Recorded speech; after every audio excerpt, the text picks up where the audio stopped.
Hello students, algorithm की video series में आज हम समझने वाले हैं फ्रैक्शनल नैपसैक को। इससे पहले वाली वीडियो में हम समझ चुके हैं 01 नैपसैक क्या होता है, किस तरह से उसको हम सॉल्व करते हैं और उसको 01 नैपसैक क्यों बोला जाता था, क्योंकि उसमें किसी भी आइटम को हम बैग में या तो पूरी तरह से लेते हैं या फिर बिल्कुल भी नहीं लेते। तो जिस आइटम को हम नहीं ले रहे हैं उसके कॉरेस्पॉन्डिंग हम 0 एज्यूम करके चलते हैं और जिसको हम ले रहे हैं उसको हम 1 एज्यूम करके चलते हैं। That's why it is called 01 knapsack. Okay, but 01 knapsack की एक थोड़ी सी लिमिटेशन है कि या तो आइटम पूरा आएगा या तो नहीं आएगा। इस केस में जो बैग है आपका, उसकी जो कैपेसिटी है वो फुल यूटिलाइज नहीं होगी। ठीक है, फॉर एग्जांपल अगर मैं इसी एग्जांपल की बात करूं, अगर हम इसको 01 नैपसैक से सॉल्व करने लगे तो आप देखिए यहां पर जो m इज इक्वल टू 12, मतलब जो बैग की कैपेसिटी है, सपोज ये हमारे पास बैग है and its capacity is 12 kg। Okay, और अब अगर हमको इसको 01 नैपसैक के थ्रू फिल आउट करना है तो हम देखते हैं मैक्सिमम प्रॉफिट हमारे पास 14 दे रहा है, तो मींस 8 kg हमने इससे फिल आउट कर दिया, बचा हमारे पास 4 kg का स्पेस। ओके, अब इस 4 kg के स्पेस में ना ही मैं इसको फिल आउट कर सकता हूं थर्ड ऑब्जेक्ट को क्योंकि इसका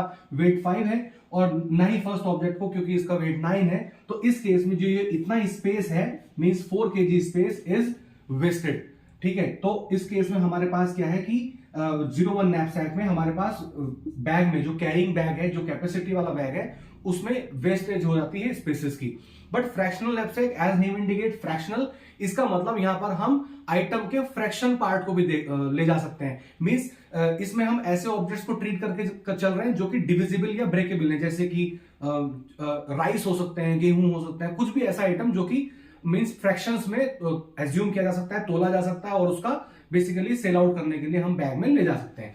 तो फ्रैक्शनल नैपसैक एक तरह से ओवरकम करता है 01 नैपसैक की लिमिटेशन को और ये प्रोवाइड कराता है कि हम इसमें full utilisation of the bag capacity ले जा सके ताकि हमें ज्यादा से ज्यादा प्रॉफिट जनरेट हो सके।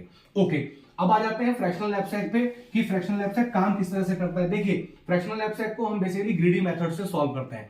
ग्रीडी मेथड बेसिकली ये कहता है कि we may be the greedy about the profit, we may be the greedy about the weight, और फिर हम एक थर्ड अप्रोच को देखेंगे और इन तीनों में जो भी बेस्ट सॉल्यूशन देगा, इसका मतलब फ्रैक्शनल नैपसैक उस पर्टिकुलर सॉल्यूशन से यूज किया जाएगा।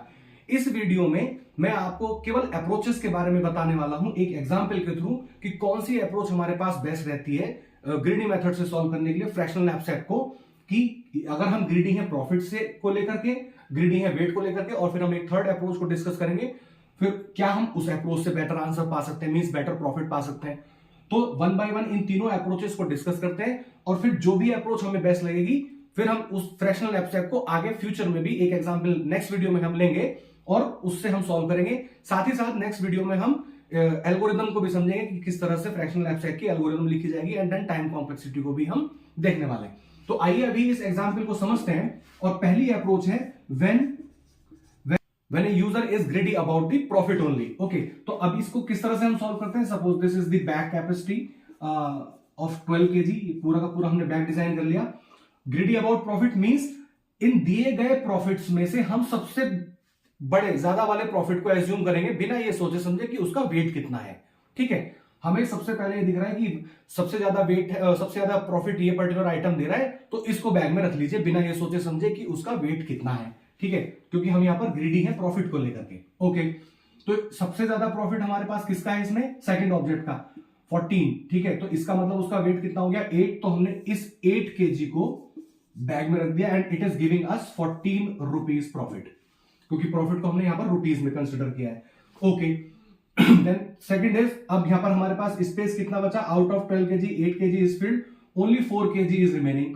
ओके, तो हम 4 kg में बेसिकली ना इसको पूरी तरह से रख सकते हैं ना ही इसको रख सकते हैं, तो हम क्योंकि फ्रैक्शनल में काम कर रहे हैं तो फ्रैक्शन पार्ट रखेंगे। लेकिन किसका, क्योंकि हम यहां पर ग्रीडी हैं अबाउट प्रॉफिट के, तो अब 14 से जो लेसर प्रॉफिट है, इमीडिएट लेसर प्रॉफिट है, उसको देखेंगे तो 13, ये तो हमारे पास 8 है तो 13 पर आ गए।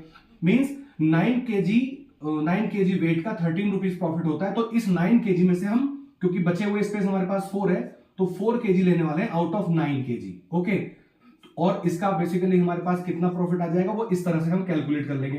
तो ये वाला जो प्रॉफिट हमारे पास आएगा that will B 5.77 rupees. Okay, हम इसको सॉल्व कर लेते हैं, दैट इज 5.77 रुपीज, और कुल मिलाकर के देखा जाए अब हमारे पास पूरा का पूरा बैग फिल हो गया है, तो अब इन दोनों को हम टोटल कर दें तो that will be 0.77 and then 19.77 rupees. ठीक है, तो means when a user is greedy about the profit only, और उसने प्रॉफिट को मैक्सिमम प्रॉफिट को कंटेन करके अगर इस अप्रोच को अपनाया है तो उसके पास जो प्रॉफिट आ रहा है दैट इज 19.77 रुपीज। मैं इसको लिख लेता हूं यहां पर, फर्स्ट अप्रोच में 19.77 रुपीज का प्रॉफिट जनरेट हुआ। ओके, अब हम यहां पर सेकंड अप्रोच को देखते हैं। अप्रोच में हम एक यूजर जो है वो user is greedy about the weight only. Weight का मतलब क्या है, जब हम यूजर ये सोच करके चल रहा है कि इस बैग में मैं जितने ज्यादा से ज्यादा आइटम्स को भर लूंगा उतना ज्यादा प्रॉफिट मेरे को मिलेगा। आई होप कि आप समझ पा रहे हैं। तो ज्यादा से ज्यादा आइटम कब भरे जाएंगे, जब हम हल्के आइटम्स को यानी लेसर वेट वाले आइटम्स को उसमें भरना शुरू करेंगे, तभी तो हमारे पास ज्यादा आइटम आएंगे। ठीक है, तो when a user is greedy about the weight only, तो वो सबसे पहले लेसर आइटम्स के लेसर वेट के ऑब्जेक्ट्स को भरना शुरू करेगा। और यहां पर सबसे लेसर वेट किसका है, इसका थर्ड ऑब्जेक्ट का। मींस ये जब इसको फिल आउट करेगा तो उसको 8 रुपए मिलेंगे। मींस 5 kg इन अ बैग, मींस 12 kg के बैग में 5 kg फिल आउट कर दिया और उसको बेसिकली 8 रुपीज यहां से मिले। ओके, अब हमारे पास स्पेस कितना बच गया है, 7 kg। 7 kg का स्पेस है। आप 7 kg में ना ही इसको रख सकते हैं ना ही इसको रख सकते हैं, बट अगर हम वेट के हिसाब से देंगे तो अब इससे हायर 5 से हायर वेट कौन सा है, दैट इज 8। इसको तो भरने की कोशिश नहीं कर रहा, तो वो क्योंकि वेट के लिए ग्रीडी है तो अब इसको भरेगा। अब 8 kg में से 7 kg रख सकता है, तो 7 kg out of 8 kg multiply by its profit. तो इसकी जो कैलकुलेशन होने के बाद जो वैल्यू आएगी that will B 12.25 rupees. Okay, तो इसका टोटल कर लेते हैं, तो that will B 0.25 and 12 and 8 20.25 rupees. तो when a user is greedy about the weight only, तो he is gaining 20.25 rupees. Okay, तो इन दोनों में अगर देखें तो ये वाली अप्रोच ज्यादा अच्छी है क्योंकि ये हमको मैक्सिमम प्रॉफिट दे रही है। बैग की कैपेसिटी हमने इंक्रीज नहीं है, बैग की कैपेसिटी हमारे पास वही है जैसे हमने पहले ली थी। अब हम यहाँ पर थर्ड अप्रोच की बात करते हैं। देखिए, हमने प्रॉफिट को लेकर के देख लिया, हमने वेट को लेकर के देख लिया। अब एक थर्ड अप्रोच लेकर के देखते हैं कि हम ऐसे ऑब्जेक्ट को पहले बैग में फिल करें जिसका पर केजी रेट ज्यादा हो। ठीक है, पर केजी रेट ज्यादा होगा तो जाहिर सी बात है वो वाला ऑब्जेक्ट ज्यादा पैसों में हमारा सेल आउट होगा। तो हम यहां पर क्या कर रहे हैं, तो थर्ड अप्रोच में प्रॉफिट डिवाइडेड बाय वेट के हिसाब से हम यहां पर केजी के हिसाब से रेट निकाल लेते हैं। तो that is 13 divided by 9, that will B 1.44। 14 divided by 8, that will B 1.75 and 8 divided by 5 that will be 1.60। Means ये जो रुपीज आए हैं that is 1.44 rupees, 1.75 rupees and 1.60 rupees, ये पर केजी के हिसाब से आ गए। ठीक है, अब जिसका भी रेट सबसे ज्यादा है पर केजी के हिसाब से उस ऑब्जेक्ट को हम बेसिकली बैग में फिल आउट करेंगे। तो हम बैग ले लेते हैं यहां पर, that is of capacity with 12 kg। Okay, अब इन दिनों में देखिए सबसे ज्यादा पर केजी का वेट, पर केजी किसका प्राइस है, सेकंड ऑब्जेक्ट का, तो इसको हम पूरी तरह से ले लेंगे। ठीक है, तो मींस 8 kg हमने यहां से ले लिया। ओके, तो जब हम 8 kg लिया तो इसका पूरा का पूरा प्रॉफिट हमको मिलेगा, मींस 14 रुपीज हमको मिलने वाले। ठीक है, ओके, नेक्स्ट रेट किसका है, 1.60 या 1.44, 1.60। ठीक है, तो जब इसका रेट ज्यादा है तो हम इसको लेंगे, लेकिन हमारे पास अब स्पेस कितना बचा है, that is of 4 kg only, क्योंकि 12 में से 8 kg हम ऑलरेडी फिल आउट कर चुके हैं, तो यहां पर बचा हमारे पास 4 kg। तो out of this we are going to fill 4 kg only, तो 4 by 5 मल्टीप्लाई बाय 8, तो that will be 32 divided by 5 and its value will be 6.40।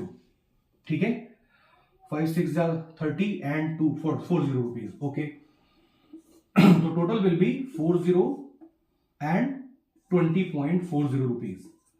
So when we are having a third approach, greedy about profit by weight, then we are gaining 20.40 rupees. So out of these three approaches, we are gaining the maximum profit with the third approach when we are dividing profit by weight and we are proceeding with the profit by weight approach. ठीक है, तो इसका मतलब हमने ये समझ में आया कि फ्रैक्शनल नैपसैक से ये वाली अप्रोच से ही क्वेश्चंस को सॉल्व करना ज्यादा फायदेमंद है क्योंकि वो हमको मैक्सिमम प्रॉफिट दे रहा है। आई होप कि आपको ये तीनों के तीनों अप्रोचेस का डिफरेंस समझ में आया है। इसी वीडियो में हमने 01 नैपसैक और फ्रैक्शनल नैपसैक का डिफरेंस भी समझा है। तो अब एक नेक्स्ट वीडियो में हम एक थोड़ा बड़ा एग्जाम्पल लेंगे to solve the fractional abstract, और साथ ही साथ एल्गोरिदम भी लिखेंगे और एल्गोरिदम के बेसिस पर ही उस एग्जाम्पल को सॉल्व करेंगे by using the third approach only. तो मिलते हैं नेक्स्ट वीडियो में। Thank you so much.